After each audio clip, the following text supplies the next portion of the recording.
Welcome to this edition of Riverside College News. I'm Mahalia Amos. And I'm Jaylon Bennett. With Halloween season coming to an end, it's time to prepare for the season of Thanksgiving and goodwill toward men. We follow Cassandra Lansbury as she takes a closer look at how one holiday bazaar makes the most at giving back during the Christmas season. Once a year, a holiday bazaar is held, hosted by the United Methodist Women of First United Methodist Church of Riverside. Although this gift fair is certainly smaller than the alternative gift fair that happens in December, in terms of attendance and scope, it is no less important than the gift fair. What the two events have in common is that what they make helps those in need. Grandma's Attic showcased antique items for purchase, much like items one would find in the attic of their grandmother.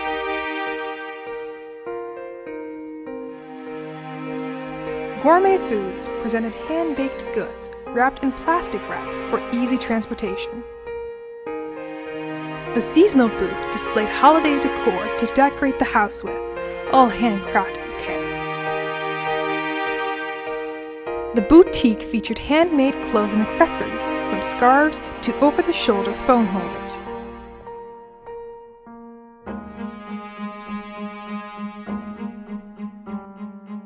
The children's boutique carries the same handmade clothes and accessories for the younger generation, along with their own selection of decor items.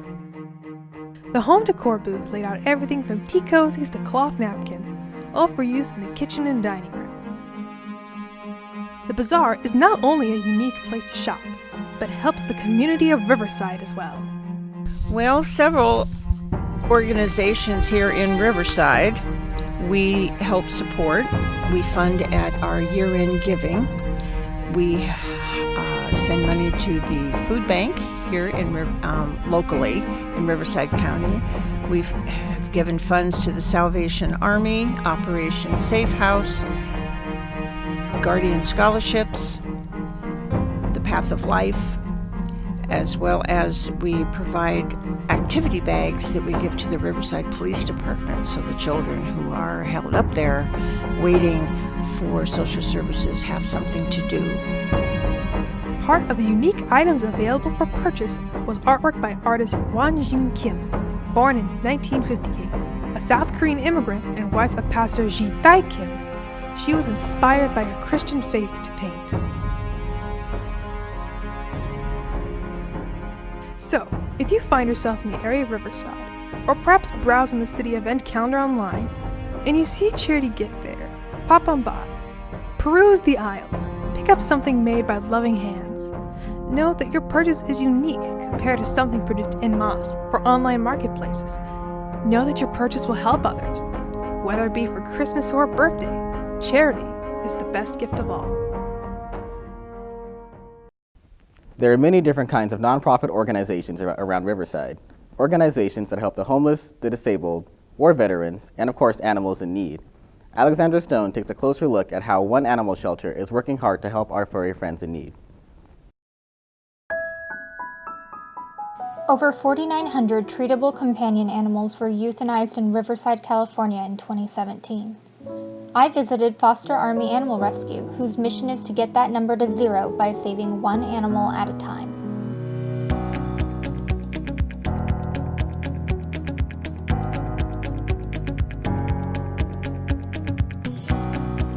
One of the ways that they do that is with their thrift store.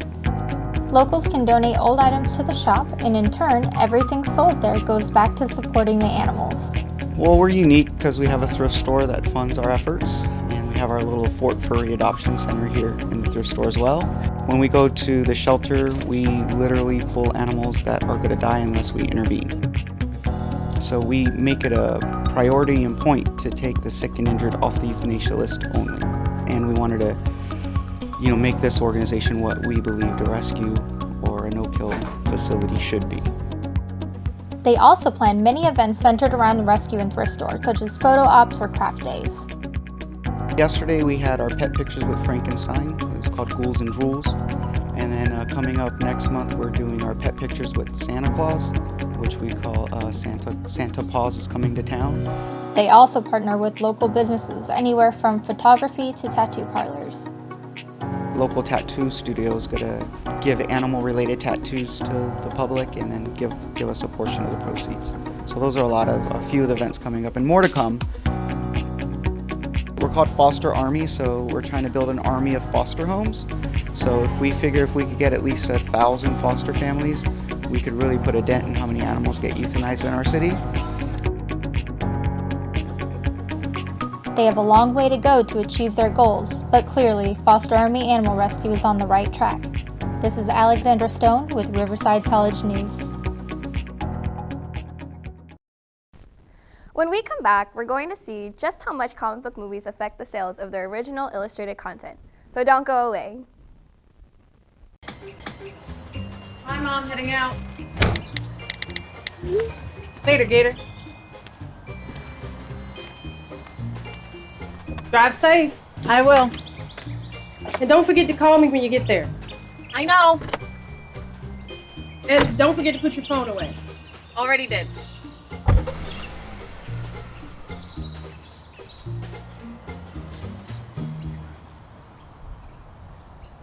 And you drive safe too, mister.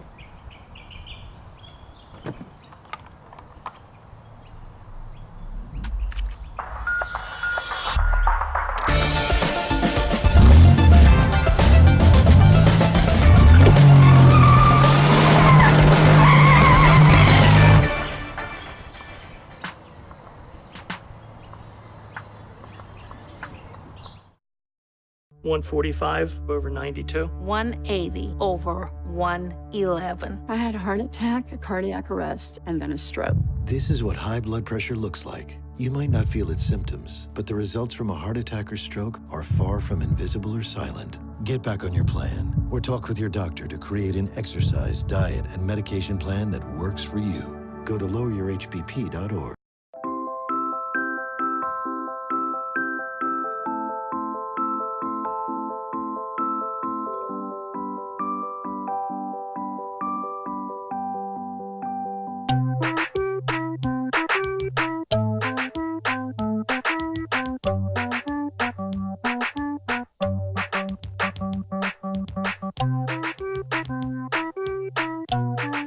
Start a story. Adopt at theshelterpetproject.org.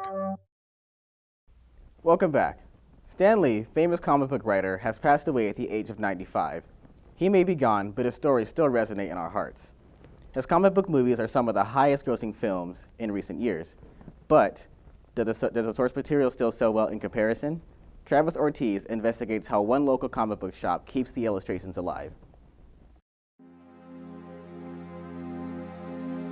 With comic book movies being a part of the highest grossing films of the past decade, it makes one wonder if sales are reflected in local comic book stores. George Buxton, owner of Affordable Cards and Comics in Norco, has his personal insights to share on the matter. Oh, definitely. Yeah, a movie will come out and people will come in and want to know more of the story behind Hulk or Venom or whatever the movie might be. So yes, movies do drive sales for comics. But comics are not the only thing Mr. Buxton specializes in. He also sells trading cards of various types, such as baseball, which actually played a factor in him choosing Norco as his location. Well, originally I picked Norco because of the baseball teams. I thought with Little League and all the baseball leagues that would help me with sales. But it never really materialized, so that was a mistake on my part. But ended up here and it's been pretty good to me. Even with comics being at the forefront of popular culture, one would be surprised at how sought after sports trading cards are. Cards, amazingly enough, are still the most popular for me, sports cards. People have some kind of tie-in to sports, whether it was Little League or they played in leagues as a child, and so they continue to collect cards. Comics are really good to me. I do sell a ton of comics, but right now sports cards are still more money for me.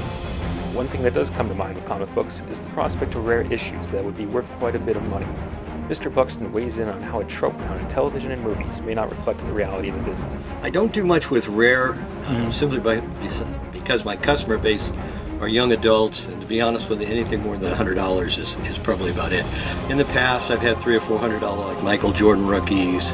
I've had Uncanny X-Men, some of the early ones that were $800, $900. Obviously I try to stay away from those because it ties up a lot of money, and to be honest with you, they don't sell for me here. No, I learned long ago, and when I initially started out, I was trying to collect for myself and run the business, but you can't serve two masters, so to speak. You have to focus on one thing, and that for me has to be the business. So quite frankly, I have no collection at all. Everyone comes in and says, you must have this $1 million collection. Well, I don't. Everything I own or have is in the business and for sale. What makes Affordable Cards and Comics so welcoming is the fact that it is a father and son run business. Mr. Buxton had some wisdom to share about how it is working with family. Like any family, we have our ups and downs, but I love working with my son. He's probably more knowledgeable than I am, so if I have a blind spot or if I have a weakness as far as knowledge, he can jump in there and fill it in. He's sharper than I am, and so quite frankly, and he's my best friend, so I enjoy working with him a lot. Lastly, Mr. Buxton shares what he looks for in employees who are looking to work for his humble shop.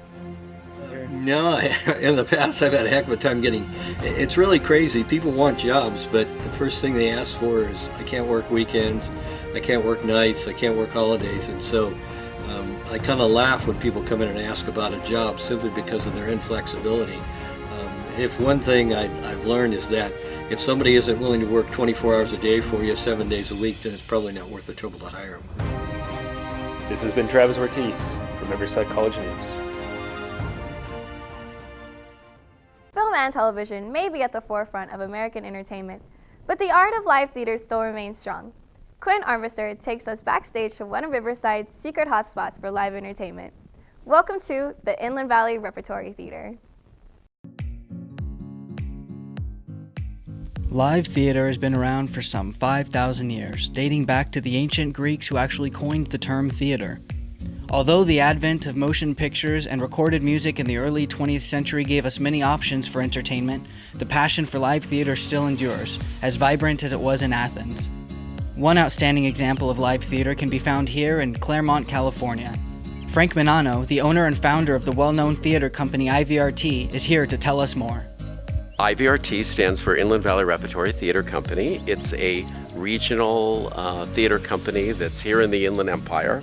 It was founded in 1990 by myself and my wife, and we basically produce quality productions, and we felt a need in the community to produce quality productions by local and regional actors. And the repertory stands for a core of actors that are in the shows season after season, and in addition to that, we audition every year and have other actors in the shows as well. You can come and see them at the beautiful Candlelight Pavilion, which is where we're right here right now, in Claremont, California. And that's another piece of the repertory, if you will, because we do our shows on Tuesdays and Wednesdays. So basically, we share the stage with them because they do productions on the weekend, full-time, 52 weeks out of the year, and we're during the week. So that's another component to the repertory, and the fact that our shows are in rep, as well as we share the set in the productions. But with the 2018 season coming to a close, Frank Minano says in 2019, IVRT will outdo themselves once again. The upcoming season for 2019 is very exciting. It's a mix of new and contemporary works, as well as we always do a classic. Lots of colorful characters and great audiences, and our wonderful resident company members who really are the heart of IVRT. And the message is for us all to keep going and to continue to produce quality theater all around, and come out and enjoy live theater and support it. Theater is alive and well today, giving us all the opportunity to enjoy a tradition as fresh today as it was thousands of years ago. After the break, we'll take an in-depth look at how entertainment can be a healing process for those who have undergone trauma. We'll see you soon.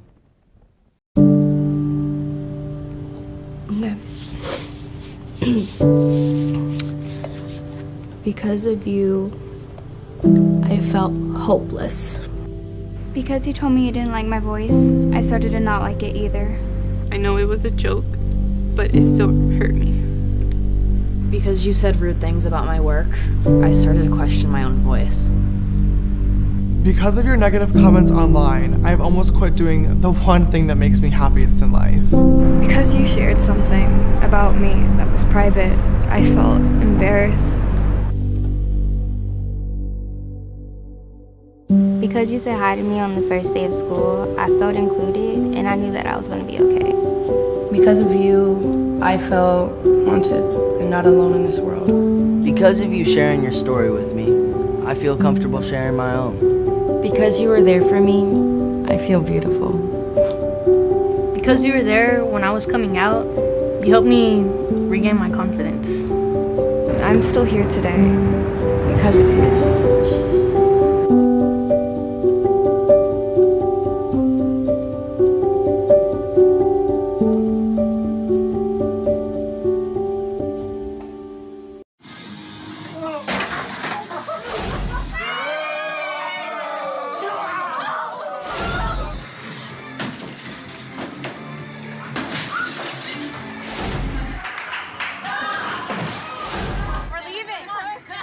Most party fouls are pretty dumb.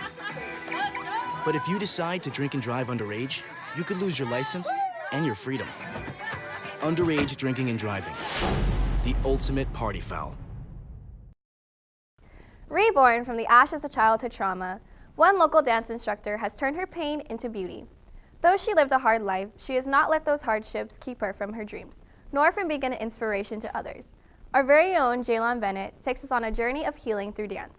We take a look at Infused Dance Studios. The Riverside Municipal Auditorium is home to countless shows and events, but recently showcased a local artist with a deeply personal story to tell. In a concert charity event, we learned how she and her company reached out to touch the lives of victims of abuse and trauma in a show centered around her time in foster care and relationship with her parents. My name is April McLean. I'm a dancer and choreographer, and I own Infused Dance Studio. I would say that the show is based on almost my entire childhood, and it moves through this arc of the days of the connection with my mother and feeling that joyfulness into the shift to losing her to this man that entered our life, and then losing her completely as I was given into foster care and just running away from home and that slow climb out. And the show ends in the victory of today. I mean, I invited everybody on stage at the end because there was a lot of foster youth in the audience, there was a lot of survivors in the audience, and the goal of inviting all those people on stage was to say, if you do feel lonely now, and you might be, there is a community that you can develop outside of what people call family that's still available to you. She also created a lobby display, which gave her viewers a preconceived emotional attachment to her story. Pictures from her childhood, case notes from her time in foster care, and then a vibrant display of her current community describe her journey to a happier life. The whole show was such a roller coaster because for every piece, I really did find an emotional connection that I was not expecting. But for the most part, I was just filled with gratitude that these beautiful dancers gave me their time and energy to do this thing, and that people actually came to see it. It was a miracle. We asked April what message she hoped to convey to her audience and how she believes her performance had done so. If you have been traumatized, if you have been a foster youth, you need to find a balance between compassion for yourself and an intolerance to keep living in that space. You have to be able to love yourself enough to say you deserved better. Once you enter the real world, it is now on you to move past that narrative and find your own way in life. You don't get to live in that space forever. She goes on to explain its therapeutic aspects. I think there's a few ways that performances like this can make an impact. The first is that, when you are in foster care, you're forced to go to counseling and you're forced to talk, and you're not always ready to talk. And to take the trauma and funnel it through dance, it gives a different way to connect, to feel, without having to sit in front of somebody and talk about it. So for one, it helps the audience feel seen, oh, she did that, and she also came out of it, and perhaps I can too, without me having to sit across from them and actually have a conversation. In one way, it's just kind of another language for them to connect to. It also brings in people who have no real connection to trauma. They've never been traumatized. I think that there's endless ways that dance and art in general can help to bridge all of those gaps. And this is just a drop in the bucket. It's like one show. But that one show, I received a few emails afterwards. Like, it definitely connected with some of the youth. So it's worth it. All that work just for one kid would be totally worth it. I own a business. I'm happily married. I have a huge community. And when you're in foster care, that's not even anything that you could even fathom. Like, you can't even fathom that you might go somewhere beyond where you are right now. And I really hope that they see I'm not extraordinary. It's just make a choice. April was just one of more than 400,000 children who struggled through trauma and foster care. And if you'd like to know more about April and her company, you can visit retrogradedance.com. This has been Jaylon Bennett with Riverside College News. Male singers from around the world tend to fall into one of three specific categories: bass, baritone, and tenor. But little do people know about the vocal range of a fourth kind, one that has not been heard since the early 1940s. Mathewon Park takes us into the singing world of the countertenors. Bass, baritone, tenor. These are the types of male voices that we are familiar with. However, there's one more. There are in fact 4 types of male voices, and it is in fact one of the rarest kind. Allow me to introduce Daniel. He's a man who can sing in the female's contralto range. He's a countertenor. The countertenor, also contraltenor, is a type of classical male singing voice whose vocal range is equivalent to that of females' contralto or mezzo-soprano and even soprano voice types. Simply, it is the highest voice type for men, and it is one of the rarest voice types in the world. People are excited about the countertenor voice and people want to continue to hear it. There's something about the countertenor voice that you don't hear in any other voice type, obviously, but it's youthful, it's innocent, and people are excited about that.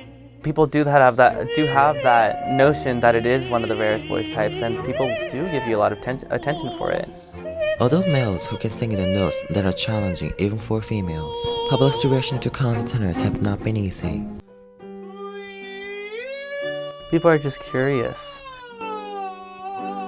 The biggest obstacle being a countertenor would be the feeling that you need to sing high, that you need to continuously sing higher because you can sing higher than other people. And then another obstacle would probably be just the way that people see you. In the early 1900s, the countertenor voice experienced a drastic downfall. The public was almost completely forgotten the voice type. The only time the public favored the voice type was during the 1940s, when the Judy Garland introduced the idea of a range contralto, the voice range that is very identical to countertenor. They don't understand what it's like to be a male who is putting himself out there singing the countertenor voice range. Unlike how the 20th century treated the voice type, there was a period when the countertenor was a must requirement for being singers.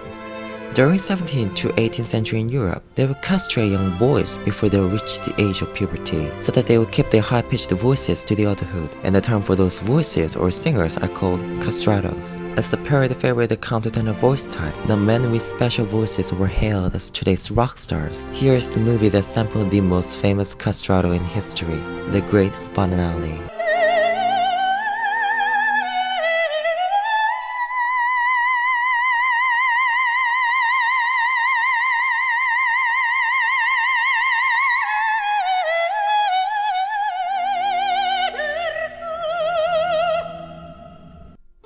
The fact that young boys were castrated to become countertenors unnaturally, it led to banning the voice type that at one point, being countertenors were illegal, which only made public to be distant from favoring the countertenor's voice.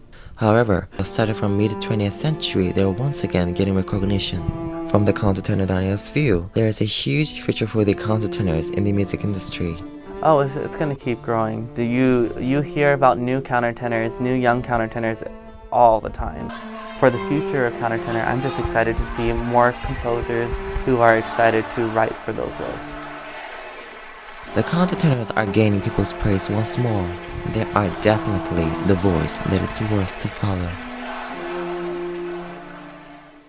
And that's going to do it for this episode of Riverside College News. This episode has been a production of the Riverside College Film, Television, and Video Department. If you'd like more information regarding the show, contact the Film, Television, and Video Department at 951-222-8000. Now for Jaylon Bennett and the Riverside College News crew, I'm Mahalia Amos. Thank you for watching.